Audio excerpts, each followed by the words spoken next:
एक झोंपड़े के द्वार पर बाप और बेटा दोनों एक बुझे हुए अलाव के सामने चुपचाप बैठे हुए थे और अंदर बेटे की जवान बीवी बुधिया प्रसव वेदना में पछाड़ खा रही थी। रह-रहकर उसके मुंह से ऐसी दिल हिला देने वाली आवाज निकलती थी कि दोनों कलेजा थाम लेते थे।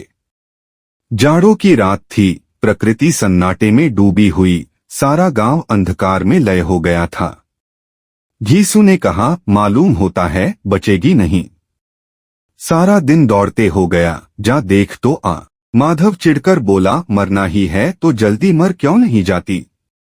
देखकर क्या करूं? तू बड़ा बेदर्द है बे। साल भर जिसके साथ सुख चैन से रहा, उसी के साथ इतनी बेवफाई। तो मुझसे तो उसका तड़पना और हाथ पांव पटकना नहीं देखा जाता। चमारों का कुनबा था और सारे गांव में बदनाम। घीसू एक दिन काम करता तो 3 दिन आराम करता। माधव इतना कामचोर था कि आध घंटे काम करता तो घंटे भर चिलम पीता। इसलिए उन्हें कहीं मजदूरी नहीं मिलती थी।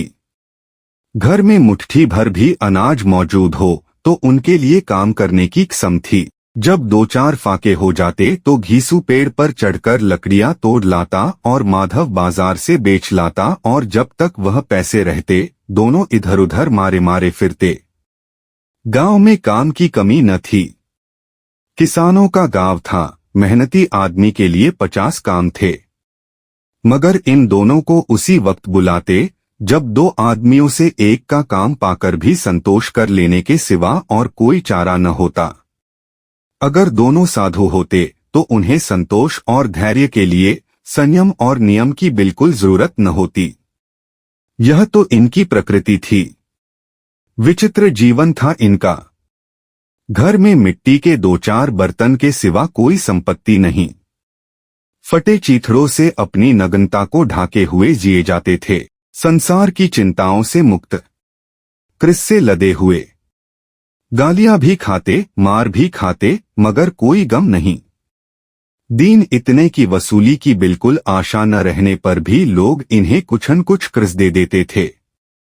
मटर आलू की फसल में दूसरों के खेतों से मटर या आलू उखाड़ लाते और भून भान कर खा लेते या 10-5 ऊख उखाड़ लाते और रात को चूसते। घीसू ने इसी आकाशवृत्ति से 60 साल की उम्र काट दी और माधव भी सपूत बेटे की तरह बाप ही के पदचिह्नों पर चल रहा था, बल्कि उसका नाम और भी उजागर कर रहा था। इस वक्त भी दोनों अलाव के सामने बैठकर आलू भून रहे थे, जो कि किसी खेत से खोद लाए थे। घीसू की स्त्री का तो बहुत दिन हुए देहांत हो गया था। माधव का ब्याह पिछले साल हुआ था। जब से यह औरत आई थी उसने इस खानदान में व्यवस्था की नींव डाली थी और इन दोनों बेगैरतों का दोस्त भरती रहती थी। जब से वह आई यह दोनों और भी आलसी और आरामतलब हो गए थे, बल्कि कुछ अकड़ने भी लगे थे। कोई कार्य करने को बुलाता तो निर्ब्याज भाव से दुगुनी मजदूरी मांगते। वही औरत आज प्रसव वेदना से मर रही थी और यह दोनों इसी इंतजार में थे कि वह मर जाएं तो आराम से सोए। घीसू ने आलू निकालकर छीलते हुए कहा, जाकर देख तो क्या दशा है उसकी। चुड़ैल का फिसाद होगा और क्या। यहाँ तो ओझा भी 1 रुपया मांगता है। माधव को भय था कि वह कोठरी में गया तो घीसू आलूओं का बड़ा भाग साफ कर देगा। बोला, मुझे वहां जाते डर लगता है। डर किस बात का है, मैं तो यहाँ हूं ही। तो तुम ही जाकर देखो न। मेरी औरत जब मरी थी तो मैं 3 दिन तक उसके पास से हिला तक नहीं था। और फिर मुझसे लजाएगी कि नहीं। जिसका कभी मुंह नहीं देखा आज उसका उघड़ा हुआ बदन देखूं।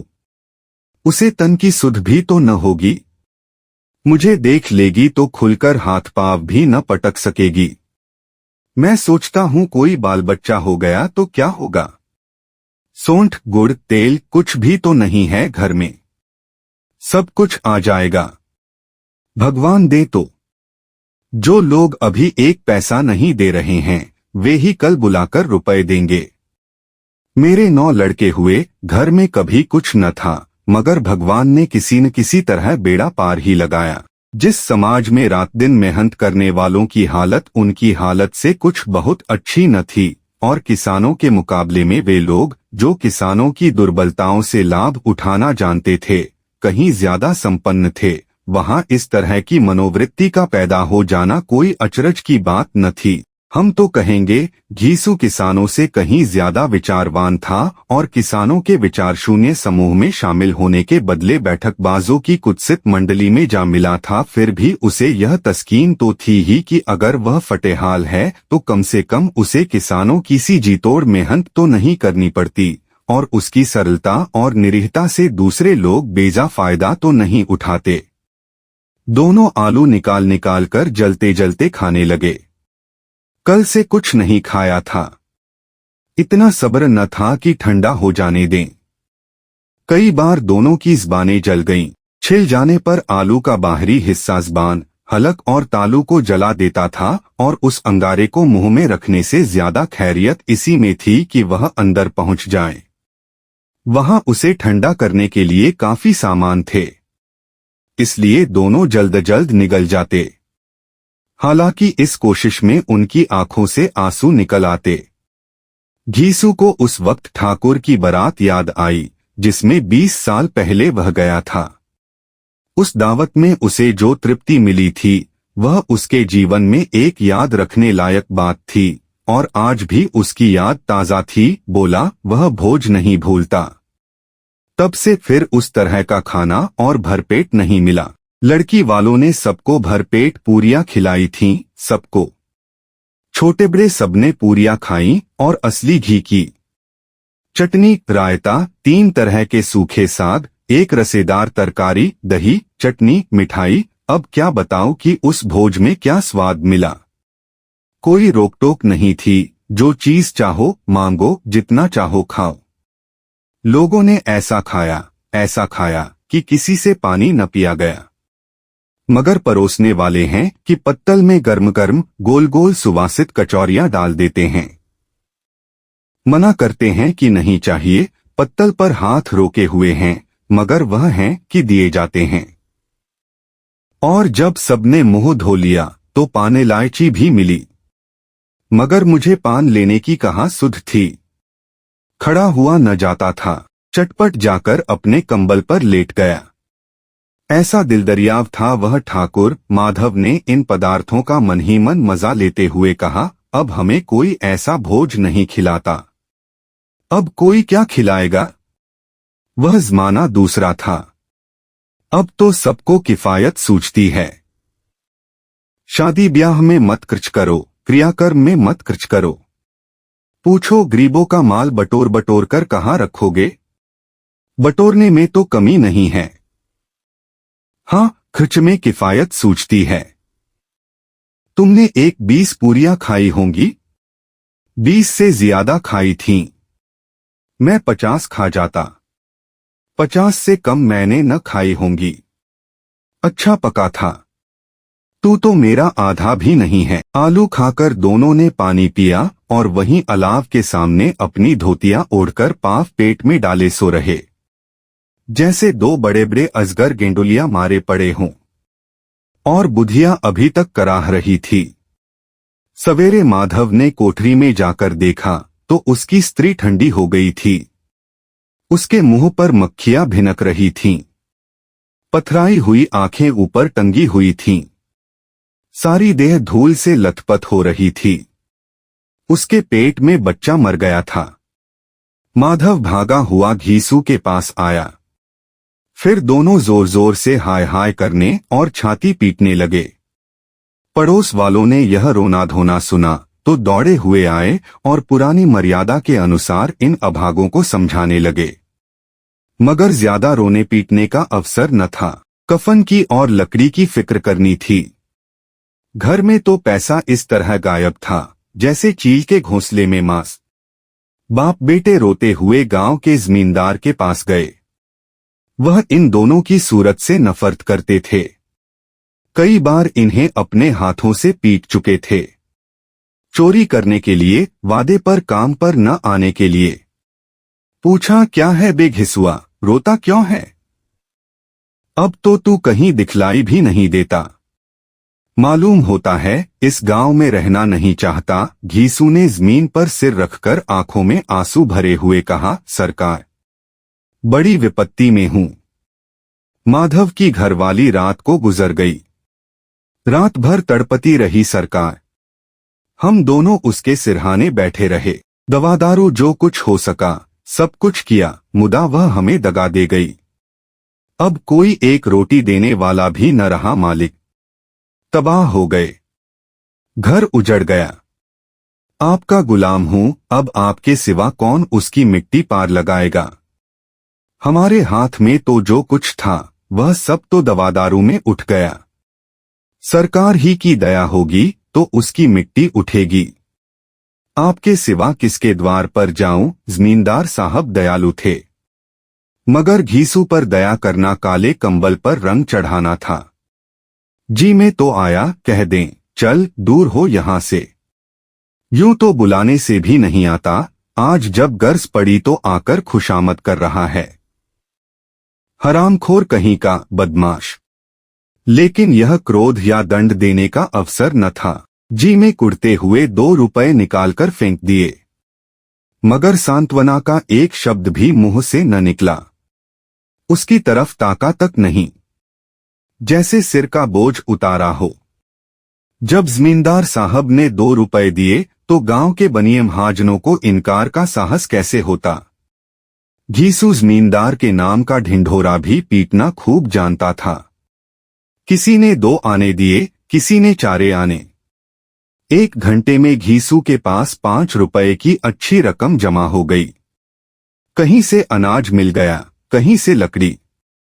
और दोपहर को घीसू और माधव बाजार से कफन लाने चले। इधर लोग बांस वांस काटने लगे। गांव की नर्म दिल स्त्रियां आकर लाश देखती थीं और उसकी बेकसी पर 2 बूंद आंसू गिराकर चली जाती थीं। बाजार में पहुंचकर घीसू बोला, लकड़ी तो उसे जलाने भर को मिल गई है, क्यों माधव। माधव बोला, हाँ लकड़ी तो बहुत है, अब कफन चाहिए। तो चलो कोई हल्का सा कफन ले लें। हाँ और क्या, लाश उठते उठते रात हो जाएगी। रात को कफन कौन देखता है। कैसा बुरा रिवाज है कि जिसे जीते जी तन ढांकने को चीथड़ा भी न मिले, उसे मरने पर नया कफन चाहिए। कफन लाश के साथ जल ही तो जाता है, और क्या रखा रहता है। यही 5 रुपए पहले मिलते तो कुछ दवादारू कर लेते। दोनों एक दूसरे के मन की बात ताड़ रहे थे। बाजार में इधर उधर घूमते रहे। कभी इस बाजार की दुकान पर गए, कभी उसकी दुकान पर। तरह तरह के कपड़े, रेशमी और सूती देखे, मगर कुछ जंचा नहीं। यहां तक कि शाम हो गई। तब दोनों न जाने किस दैवी प्रेरणा से एक मधुशाला के सामने जा पहुंचे और जैसे किसी पूर्व निश्चित व्यवस्था से अंदर चले गए। वहां जरा देर तक दोनों असमंजस में खड़े रहे। फिर घीसू ने गद्दी के सामने जाकर कहा, साहू जी, 1 बोतल हमें भी देना। इसके बाद कुछ चिखौना आया, तली हुई मछली आई और दोनों बरामदे में बैठकर शांतिपूर्वक पीने लगे। कई कुज्जियां ताबड़तोड़ पीने के बाद दोनों सरूर में आ गए। घीसू बोला, कफन लगाने से क्या मिलता, आखिर जल ही तो जाता, कुछ बहू के साथ तो न जाता। माधव आसमान की तरफ देखकर बोला, मानो देवताओं को अपनी निष्पापता का साक्षी बना रहा हो। दुनिया का दस्तूर है, नहीं लोग बामनों को हजारों रुपए क्यों दे देते हैं। कौन देखता है परलोक में मिलता है या नहीं। बड़े आदमियों के पास धन है, फूके। हमारे पास फूकने को क्या है। लेकिन लोगों को जवाब क्या दोगे। लोग पूछेंगे नहीं कफन कहाँ है। घीसू हंसा, अबे कह देंगे कि रुपए कमर से खिसक गए, बहुत ढूंढा मिले नहीं। लोगों को विश्वास न आएगा, लेकिन फिर वही रुपए देंगे। माधव भी हंसा। इस अनपेक्षित सौभाग्य पर बोला, बड़ी अच्छी थी बेचारी, मरी तो खूब खिला पिलाकर आधी बोतल से ज्यादा उड़ गई। घीसू ने 2 सेर पूरियां मंगाई, चटनी, अचार, कलेजिया। शराब खाने के सामने ही दुकान थी। माधव लपककर 2 पत्तलों में सारे सामान ले आया। पूरा 1.5 रुपया खर्च हो गया। सिर्फ थोड़े से पैसे बच रहे। दोनों इस वक्त इस शान में बैठे पूरियां खा रहे थे जैसे जंगल में कोई शेर अपना शिकार उड़ा रहा हो। न जवाबदेही का खौफ था, न बदनामी की फिक्र।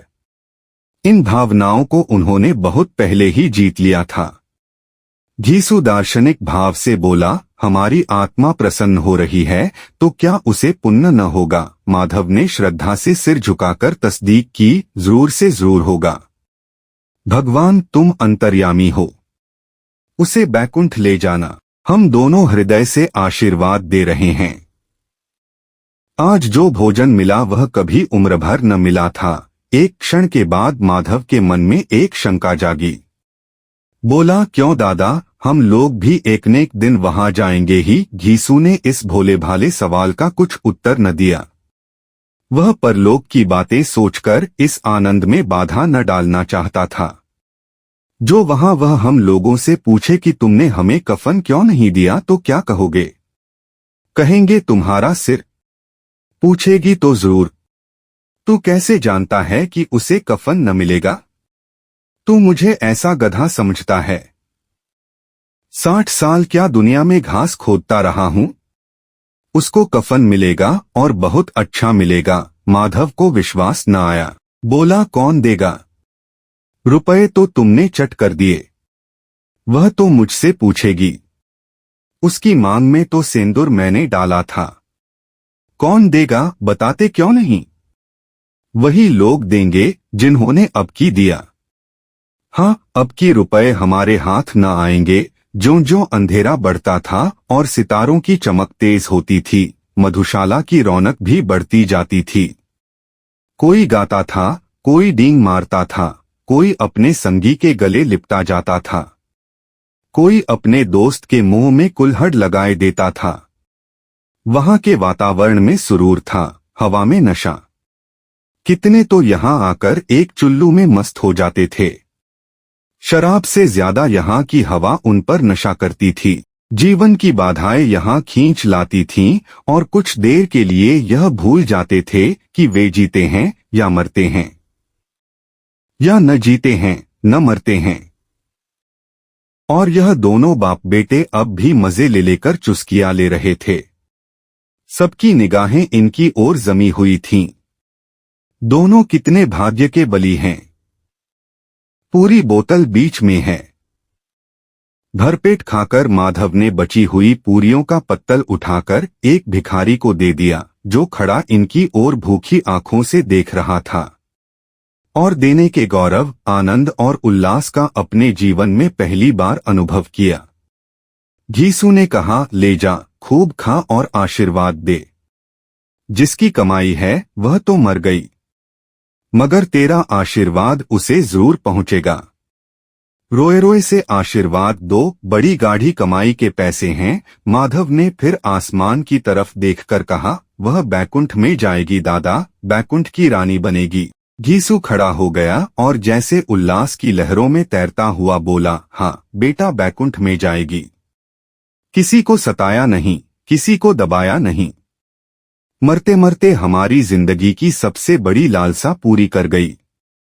वह न बैकुंठ जाएगी तो क्या ये मोटे मोटे लोग जाएंगे जो गरीबों को दोनों हाथों से लूटते हैं और अपने पाप को धोने के लिए गंगा में नहाते हैं और मंदिरों में जल चढ़ाते हैं। श्रद्धालुता का यह रंग तुरंत ही बदल गया। अस्थिरता नशे की खासियत है। दुख और निराशा का दौरा हुआ। माधव बोला, मगर दादा, बेचारी ने जिंदगी में बड़ा दुख भोगा।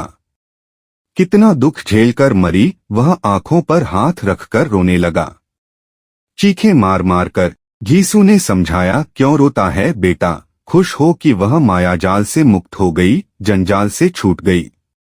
बड़ी भाग्यवान थी जो इतनी जल्द मायामोह के बंधन तोड़ दिए। और दोनों खड़े होकर गाने लगे, ठगिनी क्यों नैना झमकावे। ठगिनी पियक्कड़ों की आंखें इनकी ओर लगी हुई थीं और यह दोनों अपने दिल में मस्त गाए जाते थे। फिर दोनों नाचने लगे, उछले भी, कूदे भी, गिरे भी, मटके भी। भाव भी बनाए, अभिनय भी किए और आखिर नशे में मदमस्त होकर वहीं गिर पड़े।